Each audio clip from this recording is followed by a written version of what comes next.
जय हिंद। नमस्कार साथियों, आप लोगों का स्वागत है हमारे YouTube channel GK GS sir MP में। दोस्तों, हम पुनः बहुत बहुत स्वागत करते हैं मध्य प्रदेश की इस महत्वपूर्ण क्लास पर, जहां के अपन चर्चाओं पर होंगे केन नदी के साथ। तो दोस्तों, बताएंगे आपकी केन नदी का कहां से होगा उद्गम, केन नदी का कहां पर होगा समापन और कौन इसकी होगी सहायक नदियां। तो बने रहिएगा आप हमारे साथ, क्योंकि छोटी नदी होगी केन, परंतु क्वेश्चन किस प्रकार से बन सकते हैं। तो आते हैं भाई लोग केन नदी के साथ। तो जैसे पहला आता है लंबाई, जिक्र करते हैं लंबाई का कि इसकी लंबाई कुल कितने किलोमीटर की होगी। बहुत बढ़िया है क्वेश्चन कि केन नदी की कुल लंबाई, तो लंबाई होगी केन नदी की 4 to 7 यानी 427 किलोमीटर। कितनी होगी दोस्तों, यानी 427 किलोमीटर। क्लियर दोस्तों। यदि जिक्र करें लंबाई का, इसकी कुल लंबाई कितनी है, तो 4 to 7 यानी 427 किलोमीटर। क्लियर। अगला लंबाई के बाद अपन बात करेंगे राज्यों में। अभी छोटी छोटी क्यों, क्योंकि अभी राज्यों में कितने राज्यों में बहती है, तो ये बहती है 2 राज्यों में। कितने राज्यों में बहती है दोस्तों, 2 राज्यों में। एक तो बहती है अपने मध्य प्रदेश में। कहाँ पर बहती है, मध्य प्रदेश में। और दूसरी कहाँ बहती है दोस्तों, दूसरी बहती है उत्तर प्रदेश में। कहाँ पर बहती है, उत्तर प्रदेश में। अब कुल क्वेश्चन बनता है कि यदि 427 किलोमीटर की लंबाई कुल केन नदी की है, तो क्या पूरी 427 किलोमीटर यह मध्य प्रदेश में बहती है, या 427 किलोमीटर यह उत्तर प्रदेश में बहती है, या दोनों राज्यों में कुछ अलग अलग प्रकार से बहती है। तो बिल्कुल अलग अलग प्रकार से ही बहती है दोस्तों। तो जिक्र करेंगे जैसे अपने मध्य प्रदेश का, तो मध्य प्रदेश में कितनी बहती है, 292 किलोमीटर। और उत्तर प्रदेश में कितनी बहती है, तो 84 यानी 84 किलोमीटर। कितनी बहती है, यहाँ बहती है 200 कितनी आपकी 92, और उत्तर प्रदेश में बहती है 84 किलोमीटर। तो क्लियर है दोस्तों कि केन नदी इसकी कुल लंबाई 427 किलोमीटर है, वह 2 राज्यों में बहती है। एक बहती है मध्य प्रदेश में, दूसरा बहती है उत्तर प्रदेश राज्य में। तो मध्य प्रदेश में कितनी बहती है, 292 किलोमीटर, और उत्तर प्रदेश राज्य में कितनी बहती है, तो 84 यानी 84 किलोमीटर। क्लियर दोस्तों। अगला जिक्र करेंगे इसका उद्गम। किसका जिक्र करेंगे, यानी जो केन नदी है इसका उद्गम कहाँ से होगा केन नदी का उद्गम। तो केन नदी का उद्गम होगा कटनी जिला के अहरगवा गांव से। क्लियर दोस्तों। यानी कटनी मध्य प्रदेश का एक जिला है। तो हमने उद्गम क्या बात की कि कटनी जिला यानी मध्य प्रदेश का कटनी जिला, जैसे चूना नगरी के नाम से जाना जाता है, कटनी जिला में एक गांव है जिसका नाम होगा अहरगवा गांव। यानी कटनी के जिला के अहरगवा गांव से केन नदी का उद्गम माना जाता है। किस नदी का दोस्तों, याद रखिएगा, केन नदी का उद्गम माना जाता है कटनी जिला के अहरगवा गांव से। अगला एक क्वेश्चन यहाँ से और बनता है कि ये किस पर्वत श्रेणी से बहती है दोस्तों। तो याद रखिएगा, किस पर्वत श्रेणी से बहती है, ये बहती है भंडेर पर्वत श्रेणी से। किससे बहती है, भंडेर पर्वत श्रेणी से बहती है। कौन, आपकी अपनी केन नदी। क्लियर। उद्गम कहाँ से होता है, भंडेर पर्वत श्रेणी से। क्लियर। अगला फिर एक जिक्र करते हैं समापन का। किसका जिक्र करेंगे दोस्तों, समापन। यानी इसका समापन कहाँ होता है, या किससे मिलती है, किस पर गिरती है। तो समापन का जिक्र करेंगे तो याद रखिएगा दोस्तों, इसका समापन होता है यमुना पर। किस पर होता है, यमुना नदी पर। अभी यमुना नदी पर तो समापन होता है, याद रखिएगा, यमुना नदी पर होता है, लेकिन कहाँ होता है? तो चिल्ला घाट। कौन सा घाट? चिल्ला घाट। अब चिल्ला घाट कहाँ पड़ेगा? तो ये पड़ेगा फतेहपुर। कहाँ पर पड़ेगा? फतेहपुर उत्तर प्रदेश। कहाँ पर पड़ेगा? फतेहपुर उत्तर प्रदेश में। क्लियर दोस्तों? अगर समापन का जिक्र करते हैं कि जो केन नदी है वह कहाँ पर समाप्त होती है, अर्थात किस नदी पर मिलती है, तो दोस्तों याद रखिएगा यह यमुना नदी पर मिलती है। किस स्थान पर मिलती है? तो स्थान का नाम होगा चिल्ला घाट। और ये कहाँ पड़ेगा? फतेहपुर उत्तर प्रदेश राज्य का एक जिला। तो फतेहपुर के समीप चिल्ला घाट में यमुना नदी पर मिल जाती है अपनी केन नदी। अगला जिक्र करेंगे अपन उपनाम का। किसका जिक्र करेंगे? उपनाम का। यानी इसका अपना उपनाम क्या होगा, यानी किस किस नाम से जाना जाता है। तो दोस्तों इसे किस किस नाम से जाना जाता है? मध्य प्रदेश की सबसे सुंदर नदी। बहुत बढ़िया क्वेश्चन। यानी मध्य प्रदेश की सबसे सुंदर नदी कौन सी कहलाती है? केन नदी। और क्या कहते हैं? बुंदेलखंड व पन्ना राष्ट्रीय उद्यान की जीवन रेखा। बहुत बढ़िया। देखिएगा दोस्तों, हमने क्या बात की? उपनामों का जिक्र किया कि बेतवा नदी के अपने उपनाम कौन से हैं। तो इसे क्या कहते हैं? मध्य प्रदेश की सबसे सुंदर नदी। यदि कल प्रश्न आता है कि मध्य प्रदेश की सबसे सुंदर नदी कौन सी नदी कहलाती है, तो अपनी केन नदी। और क्या कहते हैं इसे? बुंदेलखंड। याद रखिएगा बुंदेलखंड का पठार सुना है ना दोस्तों? बुंदेलखंड और पन्ना राष्ट्रीय उद्यान की जीवन रेखा भी कहा जाता है। क्या कहा जाता है? यानी बुंदेलखंड की जीवन रेखा भी कहा जाता है और पन्ना राष्ट्रीय उद्यान की जीवन रेखा भी कहा जाता है। क्लियर? अगला एक इस पर लिख दे तो अपन को जल्दी समझ में आएगा। नोट डाल के, केन नदी, पन्ना राष्ट्रीय उद्यान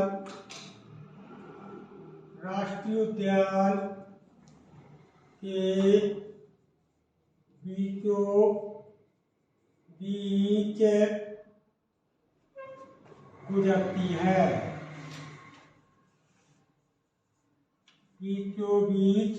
गुजरती है। क्लियर? कभी क्वेश्चन आता है कि आखिर जीवन रेखा क्यों कहते हैं? इसे जीवन रेखा क्यों कहते हैं पन्ना राष्ट्रीय उद्यान की? क्योंकि ये पन्ना राष्ट्रीय उद्यान के बीचों बीच गुजरती है। कौन? अपनी केन नदी।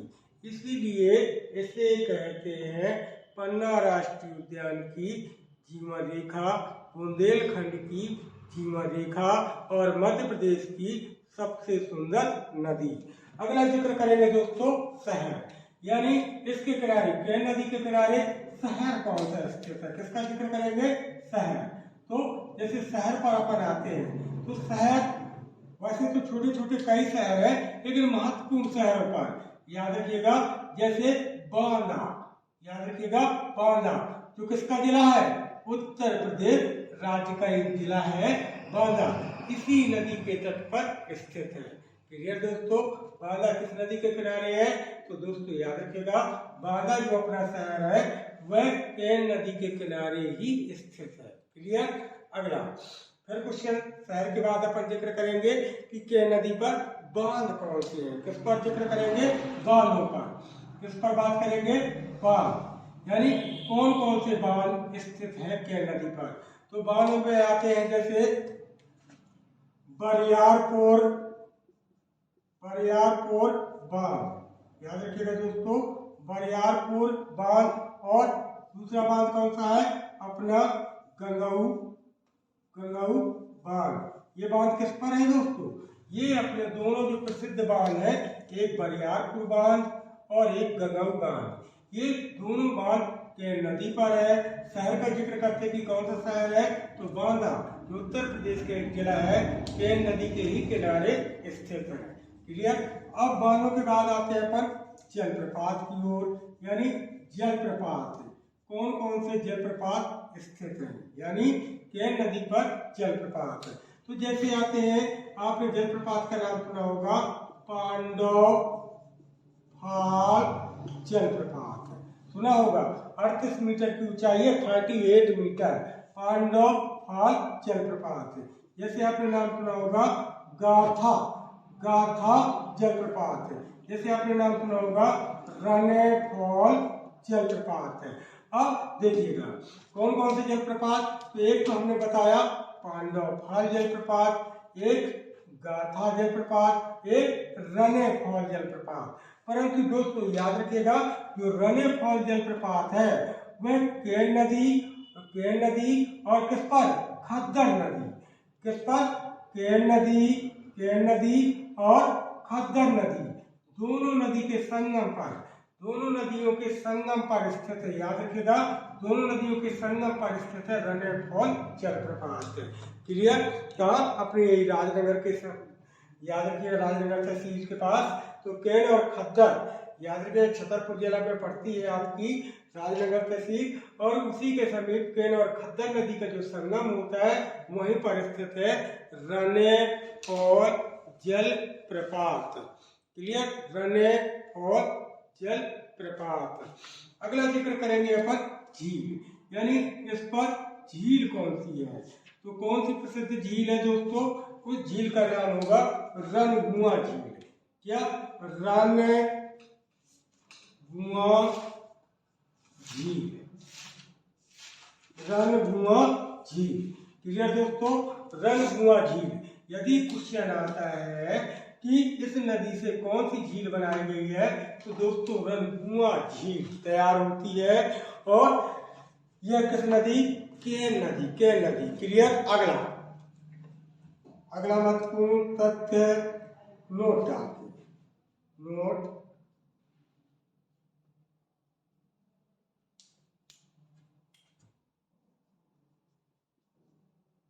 रणगुआ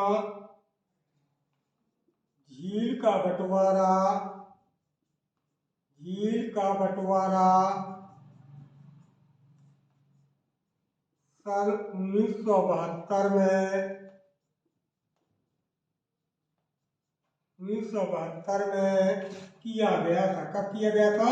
1972 में किया गया था, जिसके माध्यम से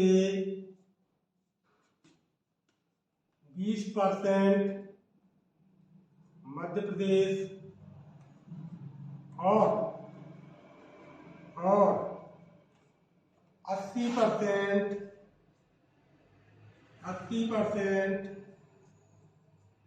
जल का प्रयोग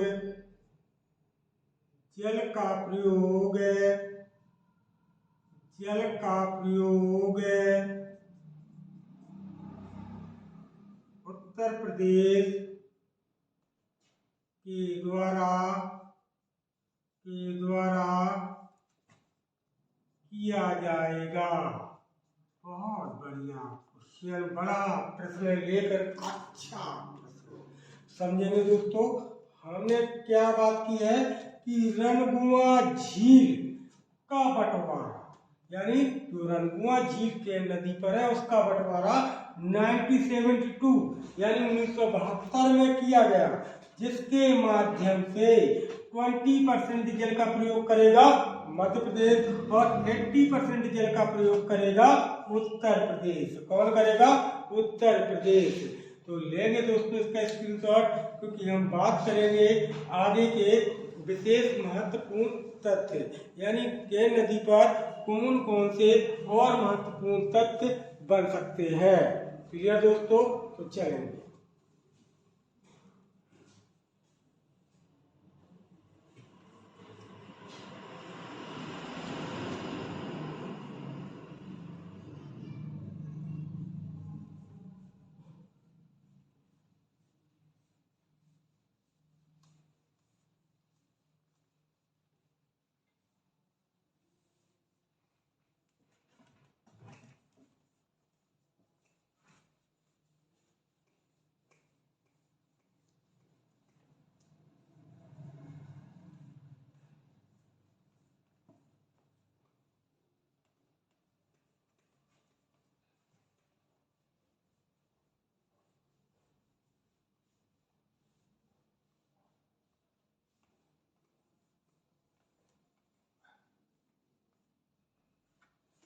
अगले महत्वपूर्ण प्रश्नों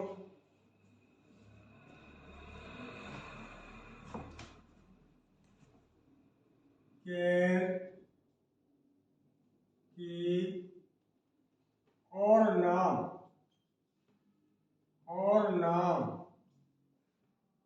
और बढ़िया, यानी कैन के और दूसरे नाम कौन कौन से हैं? तो याद रखिएगा दोस्तों, कैन को कहते हैं कर्णवती, और क्या कहते हैं इसको कहते हैं दृढ़वती, और क्या कहते हैं सुप्तामती, यानी इन नामों से भी जाना जाता है। यानी जो कैन नदी है इसे दोस्तों याद रखिएगा कर्णावती भी कहते हैं, इसे दृढ़वती भी कहते हैं, और इसे सुप्तामती के नाम से भी जाना जाता है। किसे? अपनी कैन नदी को। किसे? कैन नदी को क्या क्या कहते हैं? कर्णावती कहते हैं, याद रखिएगा दोस्तों, दृढ़वती कहते हैं, और सुप्तामती के नाम से भी जाना जाता है। किसे? कैन नदी को। अगला महत्वपूर्ण क्वेश्चन, यानी सहायक नदियां। अगला महत्वपूर्ण क्वेश्चन क्या बनेगा? यानी कैन नदी की सहायक नदियां कौन सी हैं? सहायक नदियां, यानी ऐसी कौन सी छोटी छोटी नदियां हैं जो अपनी कैन नदी पर क्या हो जाती है? मिल जाती हैं, यानी समागम हो जाता है। तो जैसे आते हैं नदियों में, सहायक नदियों में पहला जिक्र करेंगे उर्मिल नदी। कौन सी नदी? उर्मिल नदी, ये कैन में मिलती है। जैसे एक नाम सुना होगा सोनार नदी, ये भी किसमें मिलती है? कैन में। जैसे एक नदी का नाम पढ़ा होगा बेवस नदी, ये भी किसमें? आपके कैन में। एक नाम सुना होगा कटनी नदी। अब ये कटनी नदी जिसके किनारे कटनी शहर है ना दोस्तों, ये कटनी शहर भी है और कटनी एक नदी है। कटनी शहर कटनी नदी के किनारे स्थित है। तो सहायक नदियों में जैसे उर्मिल, सोनार, बेवस और कटनी, याद रखिएगा ये किसकी सहायक नदियां हैं? तो दोस्तों ये है अपनी कैन नदी की प्रमुख सहायक नदियां। अगला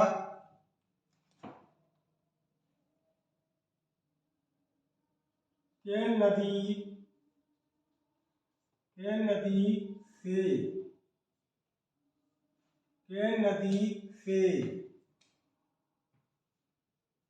350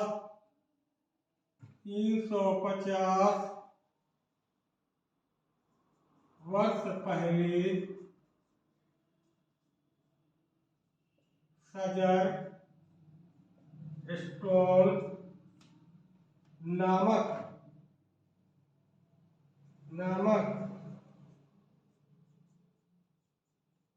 पत्थर खोजा गया है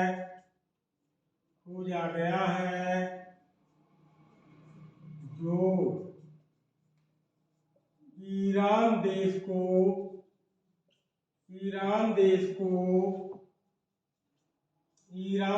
को बेचा जाता है। क्लियर? प्रश्न समझेंगे। याद रखिएगा दोस्तों, एक अपने कैन नदी पर एक पत्थर प्राप्त होता है, उस पत्थर का नाम क्या है? सजर। क्या नाम है? सजर। तो वही बात कहना चाहते हैं कि 350 वर्ष पहले, कितने वर्ष पहले? 3.5। याद रखिएगा दोस्तों, 350 वर्ष पहले सजर स्टोन नामक पत्थर खोजा गया। किस पर? कैन नदी पर। क्लियर? खोजा गया है सजर स्टोन नामक पत्थर। कितने वर्ष पहले? 350 साल पहले। 350 साल पहले खोजा गया है, और वह सजर नामक पत्थर है किस देश को बेचा जाता है? ईरान देश को बेचा जाता है। कल क्वेश्चन आता है कि सजर नामक पत्थर किस नदी से प्राप्त होता है? तो दोस्तों याद रखिएगा, यह कैन नदी से प्राप्त होता है। यह एक बहुमूल्य पत्थर होता है, और यह किस देश को बेचा जाता है? तो यह ईरान देश को बेचा जाता है। किस देश को बेचा जाता है? ईरान देश को। क्लियर है? किस देश को बेचा जाता है? ईरान देश को बेचा जाता है। अगला महत्वपूर्ण जिक्र करेंगे परियोजना, यानी परियोजना कौन सी है, परियोजना यानी केन नदी पर महत्वपूर्ण परियोजना। तो याद रखिएगा उस परियोजना का नाम होगा केन परियोजना, केन परियोजना, जो किसके किसके मध्य, छतरपुर और पन्ना के मध्य, किसके किसके मध्य, छतरपुर और पन्ना के मध्य। याद रखिएगा दोस्तों, एक यहाँ पर नोट, केन परियोजना में, केन परियोजना में, केन परियोजना में घड़ियालों, घड़ियालों और कछुओं को, कछुओं को, कछुओं को संरक्षण, संरक्षण दिया गया है। बहुत बढ़िया है। देखिएगा दोस्तों, हमने पर जिक्र किया कि केन नदी पर परियोजना कौन सी है, तो केन परियोजना है। और यह परियोजना छतरपुर तथा पन्ना दो जिलों के मध्य संयुक्त रूप से, याद रखिएगा दोस्तों, कैसे संयुक्त रूप से चलाई जा रही है, कैसी चलाई जा रही है, संयुक्त रूप से चलाई जा रही है छतरपुर और पन्ना के मध्य केन नदी पर केन परियोजना। और इस परियोजना में यानी केन परियोजना में घड़ियालों और कछुआ, कछुआ जानते हो दोस्तों, घड़ियालों और कछुओं को संरक्षण दिया गया है। तो स्पष्ट हुआ दोस्तों कि छतरपुर और पन्ना के मध्य केन नदी पर संयुक्त रूप से एक परियोजना चलाई जा रही है, जिसे हम केन परियोजना के नाम से जानते हैं। और इस परियोजना में घड़ियालों तथा कछुओं को क्या दिया गया है, संरक्षण दिया गया है। क्लियर दोस्तों। अगला एक अगला नोट, केन, केन यमुना पर मिलने वाली, मिलने वाली अंतिम, अंतिम सहायक नदी, सहायक नदी कहलाती है। क्लियर दोस्तों।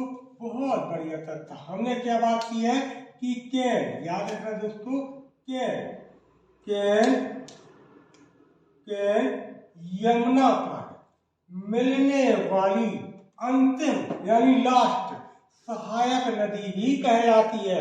अर्थात केन के बाद कोई नदी यमुना में नहीं मिलती, बल्कि यमुना किसमें मिल जाती है, गंगा में। तो क्लियर है दोस्तों, यमुना किसकी सहायक है, गंगा की। और यमुना की सहायक कौन है, केन नदी। तो हमने क्या इस नोट पर जिक्र किया कि जो केन नदी है वह यमुना नदी की अंतिम सहायक नदी, क्या अंतिम सहायक नदी कहलाती है। अगला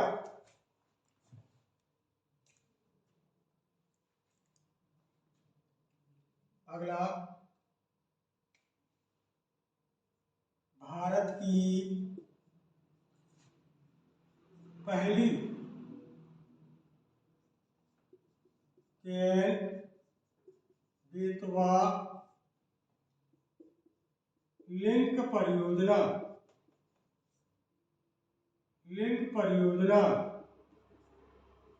लिंक परियोजना है। याद रखिएगा, केन बेतवा लिंक परियोजना यह भारत की पहली, पहली लिंक परियोजना कहलाती। भारत की, भारत की पहली, भारत की पहली केन बेतवा लिंक, केन बेतवा लिंक परियोजना कहलाती है, जो जो मध्य प्रदेश और उत्तर प्रदेश के मध्य है। बहुत बढ़िया।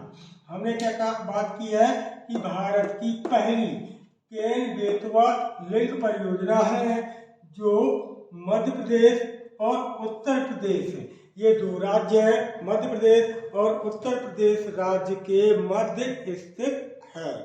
भारत की पहली केन बेतवा लिंक परियोजना।